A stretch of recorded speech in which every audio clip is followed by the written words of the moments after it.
رب کریم کو زیادہ پتہ ہے کہ ہمارے لیے کون سی چیز بہتر ہے اور کون سی چیز ہمارے لیے نقصان کا باعث ہے۔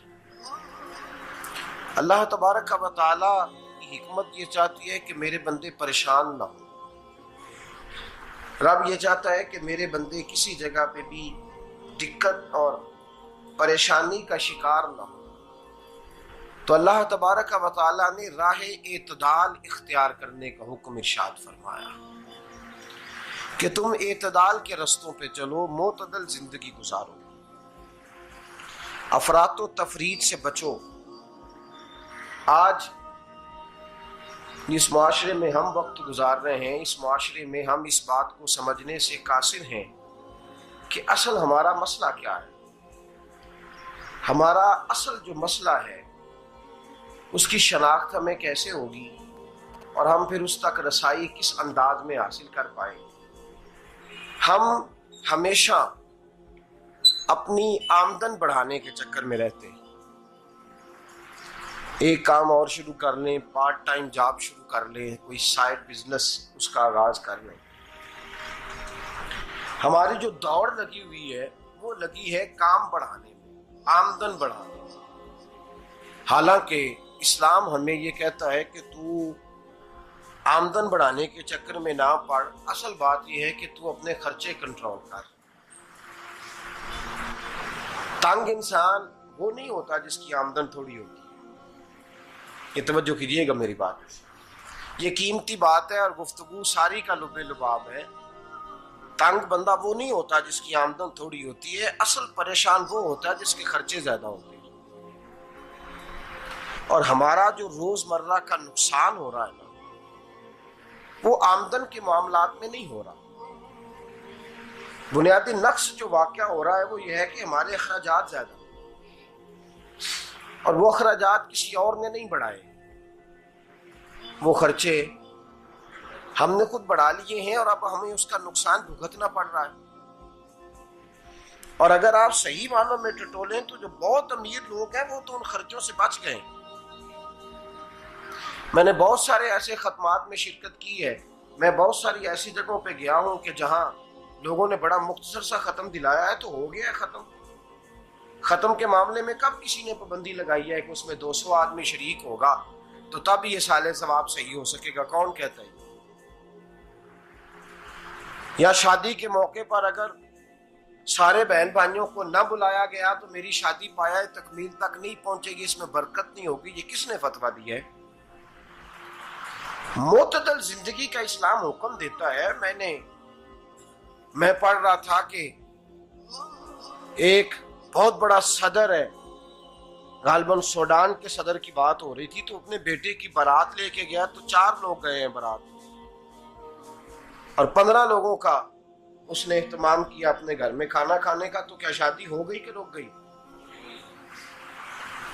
تو بھائی راگ الاپنا اس بات کا کہ بڑی پریشانی ہے، کوئی سائیڈ بزنس شروع کیا جائے فلان جگہ فلان جگہ فلان جگہ، تو اصل معاملہ یہ ہے کہ پہلے ایک بندہ کماتا ہے تو پھر بھی گھر ہی چلتا ہے، پھر بڑا بیٹا ساتھ شامل ہوتا ہے تو پھر بھی گھر ہی چلتا ہے، پھر منجلا بیٹا شامل ہوتا ہے تو پھر بھی گھر ہی چلتا ہے۔ جو رونا دادا جی رویا کرتے تھے کہ بڑی مصیبت ہے، بڑی مشکل ہے، گاؤں میں رہ اکیلے ہوتے تھے اور وہ 5 بچوں کو اور 4 بچیوں کو وہ پالتے تھے، تو جو وہاں پریشانی تھی وہی آج پریشانی شہر میں آ کر پڑھ لکھ کر موٹی تنخواہ لے کر وہی پریشانی ہمیں ہے۔ تو میں جس نتیجے پہ پہنچا ہوں اس کو پڑھ کے، قرآن مجید کی چند آیات کو دیکھ کر اور اس مفہوم کی جو حدیثیں کتب احادیث میں پائی جاتی ہیں اور ہمارے بزرگوں نے ہمیں جو مزاج اس حوالے سے دیا ہے، میں اس نتیجے پہ پہنچا ہوں کہ مسئلہ آمدن کا نہیں، مسئلہ خرچے کا ہے۔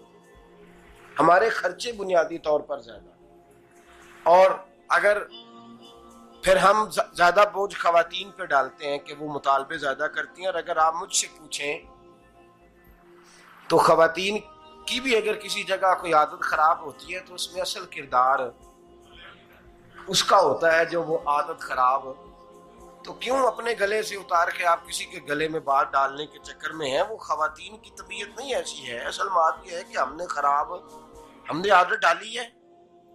ہم نے یہ مزاج ان کو دیا ہے تو ان کا بنا ہے، نہ کیسے بن سکتا؟ تو اعتدال جب تک زندگی میں نہیں ہوتا، پانی پیاس بجھاتا ہے لیکن ایک گلاس ہی ہو تو پیاس بجھاتا ہے، بالٹی کو منہ کو لگائے گا تو کپڑے بھگو دے گا اس کے۔ حالانکہ پانی بری چیز کا نام نعمت ہے نا بہت بڑی اللہ کی، لیکن پیالے میں ہی اچھا لگتا ہے۔ کوئی مٹکا منہ کو لگائے گا تو تانگ ہوگا، پیالہ ہی بہتر ہے اس کے لیے۔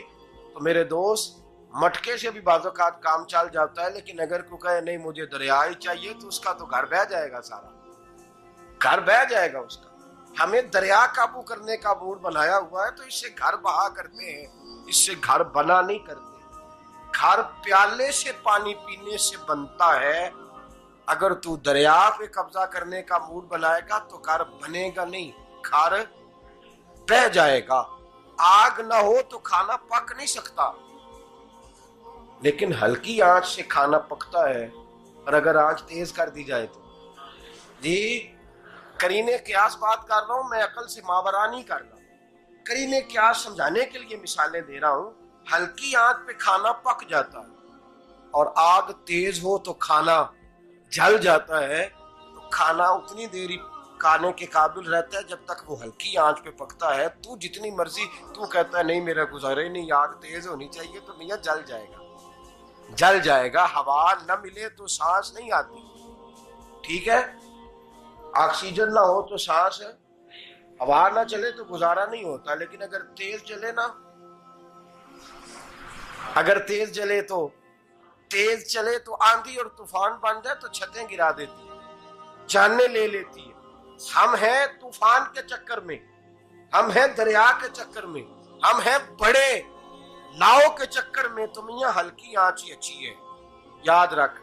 اور ایک گلاس پانی کا اعتدال سے ملتا رہے تو وہی ملتا رہے، ضرورت کے وقت وہی بہتر ہے۔ تو پورے دریا پہ قبضہ کرنے کا پروگرام نہ بنا، تانگ ہو جائے گا۔ اور میرے عزیز یاد رکھ، ہوا سانس لینے کے مطابق ملے تو وہی اچھی ہے، جو سانس بند کرنے پہ آ جائے وہ ہوا اچھی۔